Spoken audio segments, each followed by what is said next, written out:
Nepal versus Zimbabwe जो एक पूरा टूर रखवाया गया था, 6 मैचेस का ये टूर था, जिसमें से 5 मैचेस सक्सेसफुली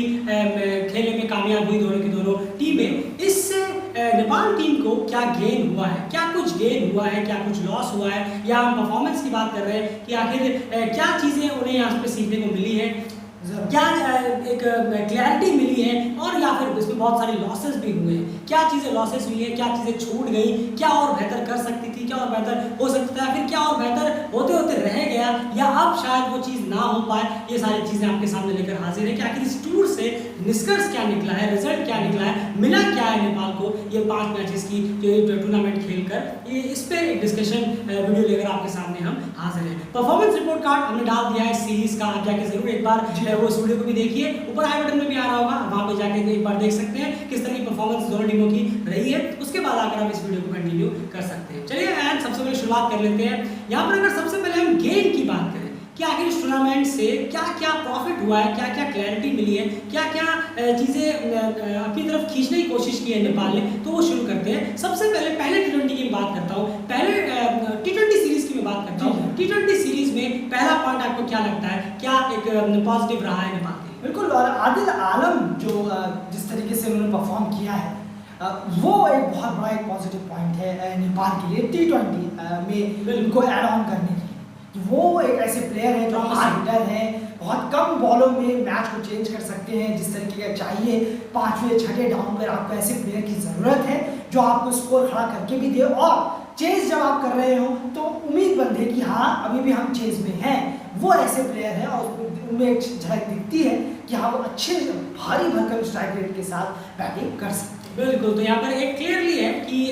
T20 में आदिल आलम को आप प्रॉमिसिंग तौर पर एक स्क्वाड में डाल सकते हैं, और वो पूरी तरह से आपको रिजल्ट्स देते हुए नजर भी आएंगे। तो उनपे जो बिलीव है वो इस T20 सीरीज से और ज़्यादा बढ़ गया है, उनकी परफॉर्मेंस को देखते हुए, जो कि एक पॉजिटिव साइन मिला है इस T20 सीरीज से। नेक्स्ट पॉइंट क्या है? बिल्कुल, नेक्स्ट पॉइंट की अगर बात करें तो यहाँ पर बशीर अहमद को जिस तरीके से लेके आए थे, टीम में खिलाया गया, उसके बाद जो उनका परफॉर्म उन्होंने किया है वो बहुत काबिल तारीफ है कि हाँ चलिए आपको अब लाए। अक्सर देखते हैं हम कि प्लेयर को लाते तो ज़रूर है पर वो परफॉर्म नहीं कर पाते हैं, लेकिन जिस तरीके से उन्होंने परफॉर्म किया, 2 विकेट निकाले, 1 विकेट निकाला, इकोनॉमिकल रहे, अच्छी बॉलिंग कराई, संदीप का साथ अच्छा दिया, इस तरीके से ये ज़रूरत है कि हाँ एक स्पिनर और अच्छा हो जो ऐसे ही हर वक्त अच्छी तरीके से चले, कंसिस्टेंट चले, जो यहाँ पर इस T20 सीरीज में हमने देखा। बिल्कुल, तो कहीं ना कहीं कहना गलत नहीं होगा कि T20 सीरीज में बशीर अहमद ने जो परफॉर्म किया है वो भी एक पॉजिटिव पॉइंट है टीम के लिए, एक प्लस पॉइंट है टीम के लिए कि आपके पास स्क्वाड में और कुछ प्लेयर्स को जो इंक्लूड करने का है, खास करके स्पिन डिपार्टमेंट में जहां पर सागर टेकेल को मौके तो काफ़ी मिले, लेकिन वो उतने इंपैक्टफुल नहीं रहे थे। अभी उनको इंटरनेशनल में भी मौका मिला, और सुशांत भारी को भी यहाँ पर वनडे में कुछ मौके जरूर मिले कि वो उतने इंपैक्टफुल नहीं रहे। तो वहाँ पर बशीर अहमद, और साथ साथ बशीर अहमद थोड़े से बैटिंग से भी हैंडी है, 10 रन उनके वजह से निकले थे, उम्मीद है कि और भी उनके वजह से निकलेंगे। तो बशीर अहमद एक पॉजिटिव पॉइंट वहाँ से निकल कर आए हैं, उन पर बिलीव दिखाया जा सकता है T20 में अगर हम बात करें। और वहाँ पर आदिल आलम एक और पॉइंट रहे हैं। T20 में और कुछ आपको लगता है कि कुछ बेहतर टीम के लिए निकला है? नहीं, बिल्कुल, देखिए आप कुशल भुट्टल भी अब थोड़े बहुत अपने रिदम में आए हैं T20 में, जो तुम्हारा अच्छी बात है। आसिफ रहते ही हैं T20 में, आसिफ रिदम में रहते हैं, पर कुशल भी आए हैं कि ये अच्छी बात है कि चलिए अब वो भी इस रिदम में आए, तो आगे हम उम्मीद करेंगे जब भी T20 आए होंगे काफ़ी लंबे वक्त बाद, क्योंकि अभी फिलहाल है नहीं, लेकिन जब भी होंगे तो उम्मीद करेंगे कि उनकी बल्ले से ऐसे ही रहे। बिल्कुल, कुशल भुट्टल के लिए भी काफ़ी बेहतर गया है कि वो एक रिदम में अपने वापस लौटे हैं, उन्होंने T20 में भी रन किए हैं, और वनडे की बात हम आगे जाकर जरूर करेंगे। तो T20 में कहीं ना कहीं ये सारी चीज़ें जो है वो निकल कर आई हैं नेपाल के लिए। अगर हम बात करें, शॉर्ट फॉर्मेट था तो जाहिर सी बात है उसमें छोटी छोटी चीज़ें ही आपको देखनी होंगी, लेकिन सबसे बड़ी इंपॉर्टेंस आ जाती है वनडे में। वनडे में सबसे बड़ी इंपॉर्टेंस आ जाती है, और वहाँ पर हम लॉस की भी बात करेंगे। बहुत भारी भरकम लॉसेस भी है, ऐसा नहीं है कि आपने सिर्फ गेन ही किया है, बहुत सारी चीज़ें आपने लॉस भी करी है। वनडे में अगर गेम की बात करें तो सबसे पहला पॉइंट क्या आता है? बिल्कुल, सबसे पहला पॉइंट मुझे आप ही का याद आता है कि आपने जो कहा था कि सोमपाल कामी को भी थोड़ा बल्ले से अपने कंट्रीब्यूट करने की ज़रूरत है, और एग्जैक्टली उन्होंने तब वो कंट्रीब्यूट किया जब टीम बहुत मुश्किल में थी, बहुत मुश्किल वक्त से गुजर रही थी, एक ढह गई थी, तब वहाँ पर आकर उन्होंने 70 बॉलें खेली भी और उसके साथ रन भी बनाए। बिल्कुल, ये बहुत इंपॉर्टेंट हो जाता है, खास करके जैसे कि लगातार हम कहते हैं कि सोमपाल कामी को बॉलिंग के साथ साथ बॉलिंग उनके चलिए बहुत ही बेहतरीन है, लेकिन उसके साथ साथ थोड़े रन्स भी करने की ज़रूरत है, क्योंकि उनको काफ़ी ऊपर भेजा जाता है बाकी बॉलर्स के मुकाबले, तो कहीं ना कहीं उनके बल्ले से कुछ रन्स निकालने की ज़रूरत है। 25-30 ही वो करें, इतना ही काफ़ी होगा, चाहे वो वनडे हो, वनडे की मैं खास करके बात कर रहा हूँ। 25-30 अगर आप इंक्लूड करते हैं टीम में तो बहुत ज़्यादा इंपॉर्टेंट वो रन्स हो जाते हैं, और सोमपाल कामी ने यहाँ पर दिखाया है कि वो ये चीज़ कर सकते हैं, बस उनको इस चीज़ को कंसिस्टेंट बेसिस पे और आगे भी करते रहना होगा। उसके बाद उनकी बैटिंग दोनों मैचेस में नहीं आए, वरना और अच्छे से वो चेक हो सकता था। यही सारी चीज़ें चेक करने के लिए ही हमने लगातार कहा था कि नेपाल अगर पहले बैटिंग लेता तो ज़्यादा बेहतर होता। यही सारी चीज़ें होती हैं जो अभी शायद आपको समझ में ना आए, लेकिन सोमपाल कामी ने एक पॉजिटिव इंटेंट जरूर दिखाया है, एक पॉजिटिव मैसेज जरूर भेजा है कि जरूरत पड़ने पे मैं बैटिंग कर सकता हूँ, अगर मुझे ऐसा मौके मिलते हैं, बॉल भी खेल सकता हूँ और रन्स भी निकाल सकता हूँ। सेकंड गेनिंग पॉइंट क्या नजर? बिल्कुल, सेकंड गेनिंग पॉइंट एक बहुत बहुत बहुत ज़्यादा क्रूशियल है, क्योंकि आने वाला वक्त जो है वो बहुत एक डिफरेंट एटमॉस्फेयर में होगा, डिफरेंट पिचेस में गेम होगा। तो करण और सोमपाल ने जिस तरीके की बॉलिंग इन दोनों ने पार्टनरशिप में कर इस सीरीज में कराई है, और इस सीरीज में ये बहुत शानदार है, बहुत शानदार। बिल्कुल सही कहा है। सबसे इम्पोर्टेंट बात यह है कि दोनों ही, अब मैं वनडे की मैं बात करूं तो दोनों ही हाईएस्ट विकेट टेकर रहे हैं, 6 विकेट निकाले हैं, दोनों ने मिलकर 12 विकेट निकाले हैं इस वनडे सीरीज में, जो कि बहुत ही बेहतरीन एक प्रैक्टिस आप कह सकते हैं सोमपाल करण के लिए, क्योंकि उन्हें आने वाले टाइमों में यूएसए और स्कॉटलैंड जैसे पिचेस पे खेलना है, तो कहीं ना कहीं उससे पहले अपने होम ग्राउंड में और ऊपर से ओवरकास्ट कंडीशंस का भी फायदा में खेलने को उन्हें मौका मिल गया। जिस तरह की कंडीशन शायद हमें स्कॉटलैंड में देखने को मिल सकते हैं, वो कंडीशंस भी यहाँ पर उसमें मैंने बॉलिंग कराई, 12 विकेट निकाले हैं, तो कहीं ना कहीं पेसर्स को एक रिदम मिल गया इस सीरीज से, जो कि डेफिनेटली एक प्लस पॉइंट होगा डगआउट के लिए, कोचिंग और कैप्टन के लिए भी। राहत की बात जरूर होगी कि सबसे हाईएस्ट विकेट टेकर इस वनडे सीरीज में हमारे पेसर्स रहे, जिनकी अभी बहुत ज़्यादा जरूरत आगे आने वाले मैचेस में होने वाली है, तो ये एक प्लस पॉइंट जरूर हुआ। इसके साथ साथ एक थर्ड पेसर की अगर मैं बात करूं तो उसके बारे में बात आगे जरूर करेंगे, लेकिन थर्ड पॉइंट क्या है? बिल्कुल, कुशल भुरतेल का वापस फॉर्म ढूंढना जो वो तलाश कर रहे हैं, वो कहीं ना कहीं इस हद तक इस ऑडी सीरीज में मिली तो जरूर, बिल्कुल मिली जरूर है। 2 मैचों में उन्होंने 100 से ऊपर 103 करीब शायद रन उन्होंने इस सीरीज में निकाले हैं, और सबसे बड़ी बात यह है कि कल जो उनके बल्ले से रन निकले हैं वो 84 रन, वो काफ़ी शानदार रहे थे। वो शानदार इसलिए भी रहे कि चलिए मान लीजिए आपने सोचा होगा कि एक ही मैच में निकाले हैं, उसके बाद शायद वो लगातार इनकंसिस्टेंसी, लेकिन आपको खेलने का तरीका उनका देखना होगा। शुरू में उन्होंने हार्डली मेरे ख्याल से 1% भी कोई रिस्की शॉट नहीं खेला था, उन्होंने बाउंड्रीज निकाले, आराम से खेला, सिंगल्स के डबल्स के, हमने आपको बताया था कि आसिफ और कुशल की 73 रन की 74 रन की पार्टनरशिप में 40 रन बाउंड्री से थे और 30 करीब रन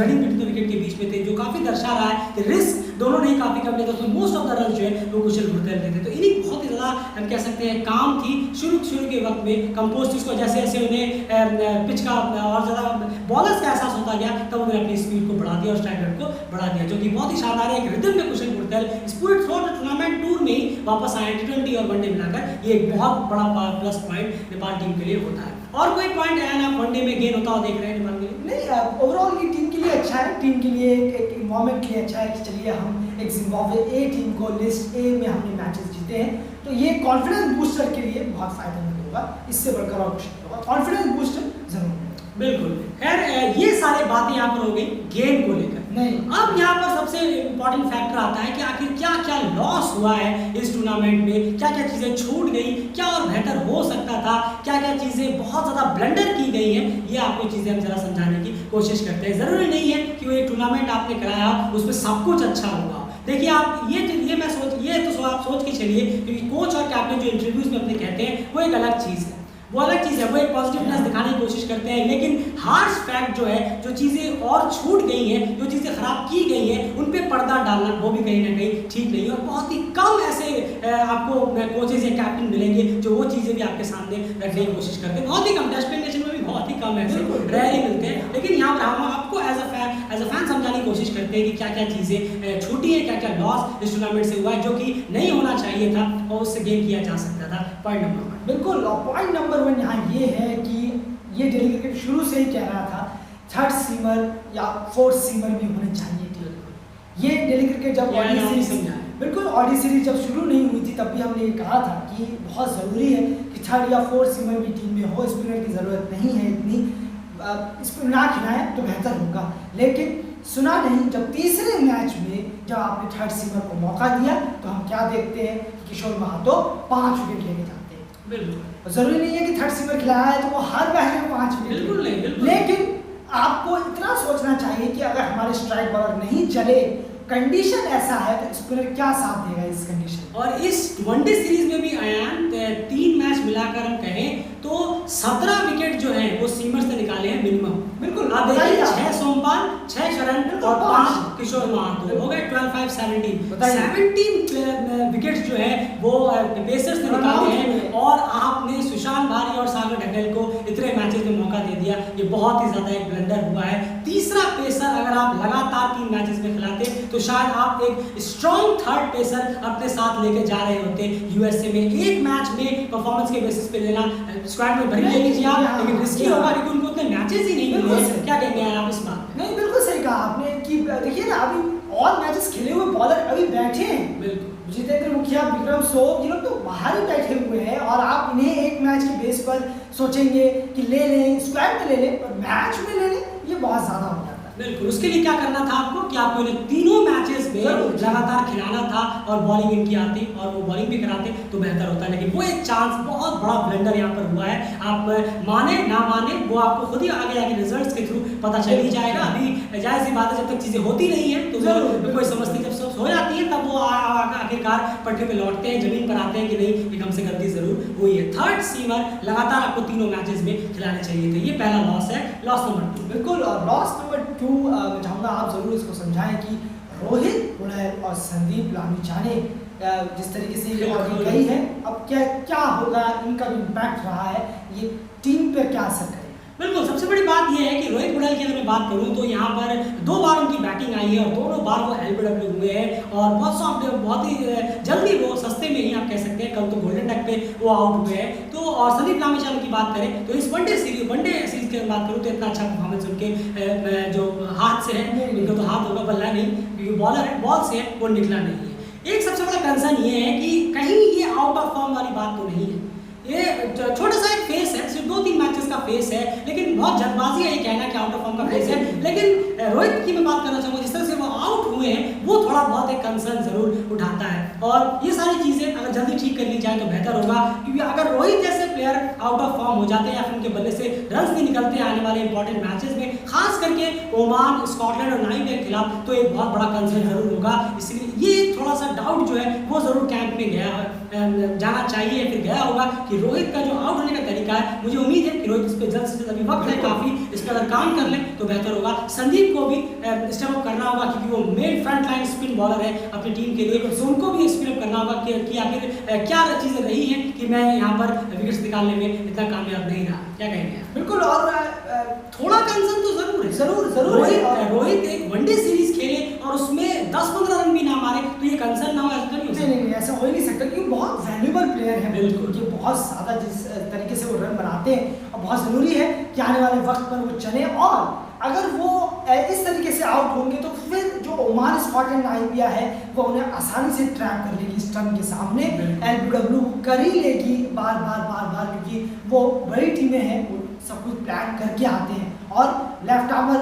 है उन लोगों के पास, वो पैरों में आपके अटैक करेंगे और अगर आप पैर में ही कमजोर हो गए तो फिर बहुत दिक्कत। जी हाँ, क्योंकि आपका जो स्ट्रेंथ है वही कहीं वीकनेस ना हो जाए, इस पर अभी जल्द से जल्द काम कर लेना बेहतर होगा, इससे पहले कि कुछ ज़्यादा टीम के लिए नुकसानदायक हो। वही संदीप को रिदम में जल्द से जल्द लौटना होगा। एक इंपॉर्टेंट जो वर्ल्ड क्रिकेट लीग 2 की सीरीज 9 जून से है, उससे पहले। थर्ड लॉस क्या कहें देख रहे हैं आप? बिल्कुल, थर्ड लॉस आप ही का है कि आपको समझना होगा कि बॉल्स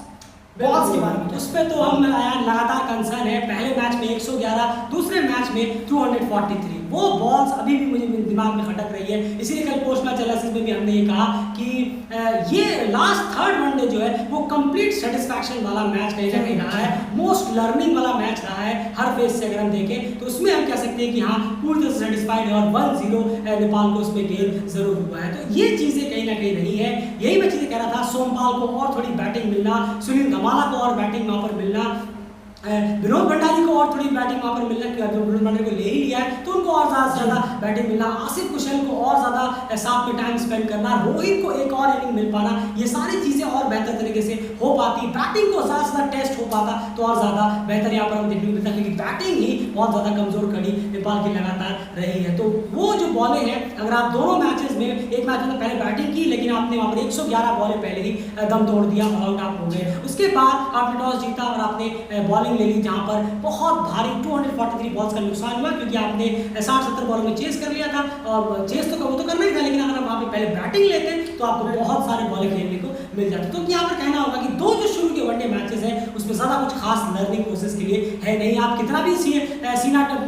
ठोकते रहे कि हाँ मैच जीते हैं, सीरीज जीते हैं, उससे भी कुछ लर्न हुआ है, मुझे बिल्कुल भी नहीं लगता कि उन दो मैचेस से कुछ भी टीम को लर्न हुआ है, क्योंकि टीम को जहाँ सीखने की सबसे ज़्यादा ज़रूरत है वो पोर्शन पूरा खाली ही रहा है, वो है बैटिंग डिपार्टमेंट। लेकिन थर्ड वनडे में फुल तरीके से आपको आप कह सकते हैं कि आपने उसको एब्जॉर्ब किया है और वहाँ पर लर्न किया है। तो ये कहीं ना कहीं कंप्लीट गेन और लॉस इस पूरे T20 और वनडे सीरीज में रहा है नेपाल के लिए। ओवरऑल अगर मैं आपसे पूछूं फिर मैं अपना ही बताऊंगा, ओवरऑल आउट ऑफ 10 लर्निंग में आप इस पूरे टूर को, पांचों मैचों को मिला दूं मैं तो कितना, चलिए T20 को हटा दीजिए, T20 में लर्न करने जैसा कुछ नहीं है। आप वनडे की बात करें, 3 वनडे में आउट ऑफ 10 लर्निंग में आप कितने देंगे? बिल्कुल देखिए